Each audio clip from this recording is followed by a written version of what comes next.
Hello and welcome to OT Talks, Olmstead Therapy Talks. My name is Justin, and Olmstead Therapy is an Arizona-based, supervised private practice specializing in anxiety, depression, couples counseling, sex addiction. I also will be soon offering coaching. I'm the owner and the chief clinician, the only clinician at Olmstead Therapy. And in these talks, I explore the wide realm of cognitive behavioral therapy and delve into how our thoughts shape our inner world, exterior behaviors, and our mood. This talk is titled Dream Interpretation. Dream Interpretation.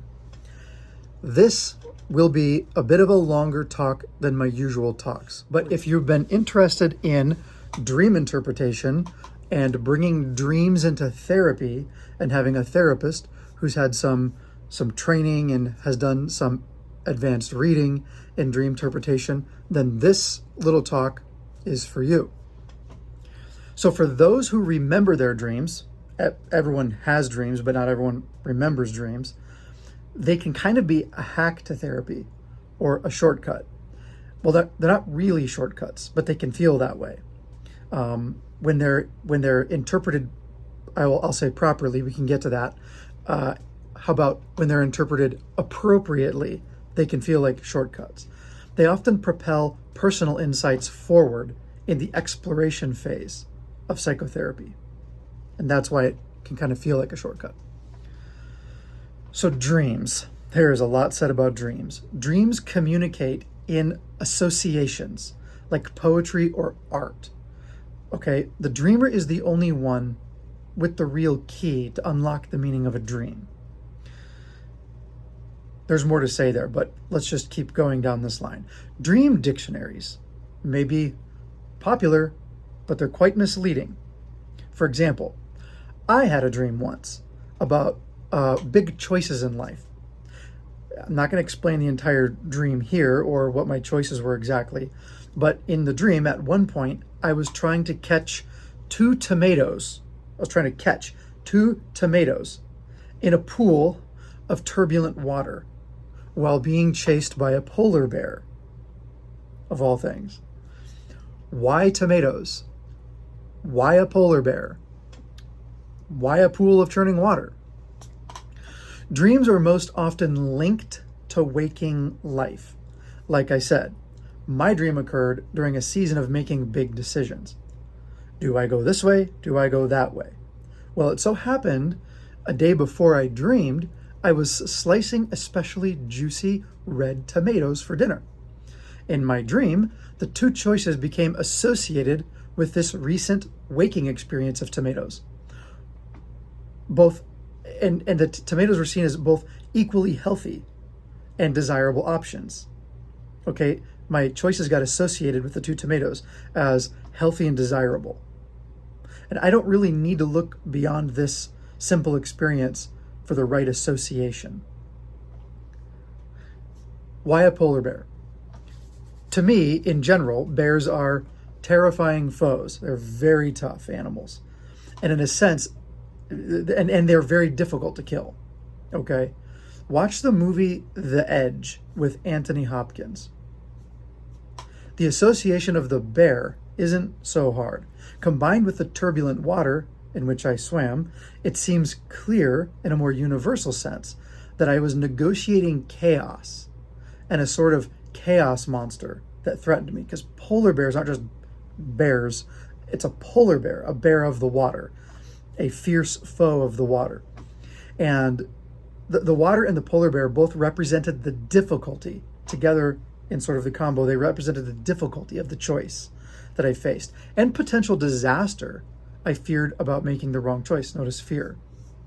Common sense here and not esotericism, I believe, is really the key to a dream interpretation. Now, what about the water? The world was created from water. That is clear in all the creation myths. And in the Genesis narrative in the Bible, the primal waters were there and separated. And then later on, after Genesis 6, the flood comes. You have waters again covering everything back in waters. and then land emerges again from water. It's a second creation narrative. So the waters of chaos being potential life or potential disaster is pretty universal in human culture. And often when people have dreams of drowning, some sort of association with this kind of motif is probably afoot. But once again, each person's link with link, like there's a link below, link with their waking life is really the important piece of the interpretation. Okay, for me it was tomatoes, polar bear, and turbulent water. So you can see how dreams trade in associations. I was giving you a quick illustration.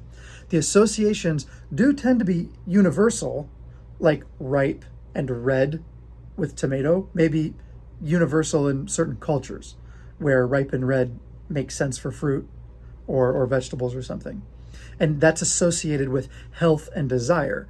And we, in our culture, certainly we can see this association, why women wear maybe red lipstick or red like blush on their cheeks or red dresses. Healthy, desirable. Okay?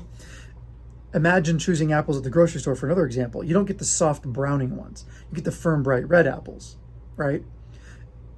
In another setting, this is why, again, beautiful female models often have Chrisman lipstick. Lush red communicates both health and desire, and an example of a possible universal association, or at least mostly universal, depending on culture. The water one with chaos, I think that's even more universal. Associations, though, are also specific and linked to the dreamer's own personal waking life. This is why there were 2 tomatoes in my dream, not a whole basket or 1, 2, because I only had 2 choices. And they were tomatoes because of my very recent experience with lush tomatoes just not even 24 hours before this dream. And I remember cutting the tomatoes and they just looked like these big heirloom tomatoes, and I thought, man, these look healthy. I remember having that concrete thought.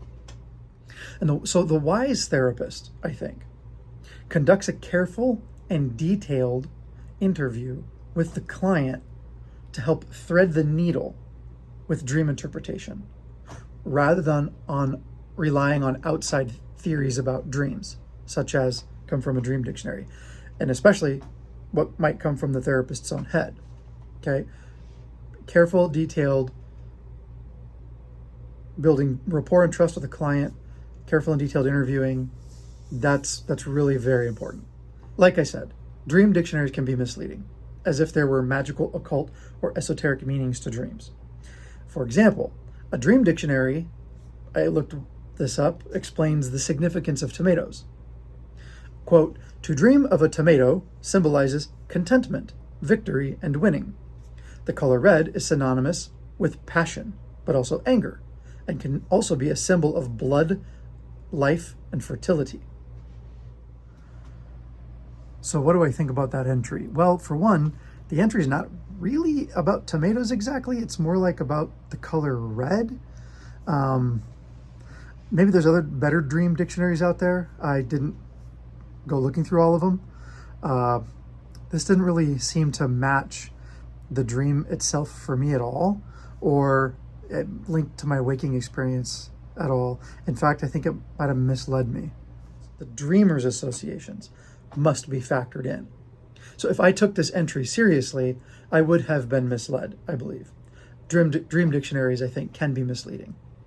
The cues are really the associations of the dreamer linked with waking life, and then also as universal as we can get from human experience. So by their nature, dreams themselves can be confusing and potentially misleading. So caution is needed. Extreme caution must be taken when interpreting dreams, or if any attempt should be made at all to interpret a dream. Sometimes there is no clear interpretation, so a meaning must not be invented.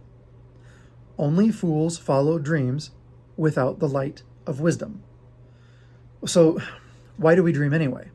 Bearing in mind we often dream about real life, waking life, we recognize that dreams are one way in which our minds and hearts process our waking experiences in life. I was processing my choices for several days before I finalized my decision. It turned out this dream helped me finalize the decision. And here is how it happened. At the end of the dream, the polar bear caught me. He trapped me against the ice with his huge, dangerous paws. And I feared for my life, and I remember the fear in the dream. But then the polar bear spoke into my ear with a deep whisper. He spoke the answer to the dilemma before me.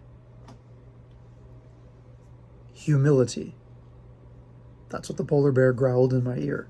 Humility. And then he left me alone. So here was the insight that propelled me forward. Kind of a life hack, shortcut. It only felt like that because it propelled me forward as if it were a hack. The dream in the voice of the polar bear did not tell me which choice to make. That's significant. It rather helped me see how to make the choice. I was caught up in unhelpful, logical deliberations, and I needed to be much more humble. Pride was eclipsing the right choice that I should make. So let's keep these axioms in mind as we consider whether or not to bring dreams into therapy. Dreams are most often connected to waking life, either contemporaneous to the dream or past experiences. And I haven't talked at all about how trauma is linked to dreams, especially recurring nightmares or something, but that could be a definite past experience. Dreams are most often connected to waking life, either contemporaneous to the dreamer or past experiences of the dreamer. Dreams do not communicate logically in a linear fashion. They often communicate in associations, cyclically, much more like art and poetry. Interpretations depend on the dreamer's own associations and also on universal human associations. Phenomenological, to use a big $10 word, the experience of being human in the world. Kind of like when we say the sun rises, well, the sun's not rising. We know Earth rotates and all that, but our human experience phenomenologically is we see the sunrise. Okay? So, interpretation depends on the dreamer's own associations, but also universal human experience. Dream dictionaries can be misleading. Dreams may not have a clear interpretation, and an interpretation shouldn't be forced. Often, dreams should be just ignored. A good therapist is careful and detailed and gets to know the client's own associations without imposing his own ideas or theories.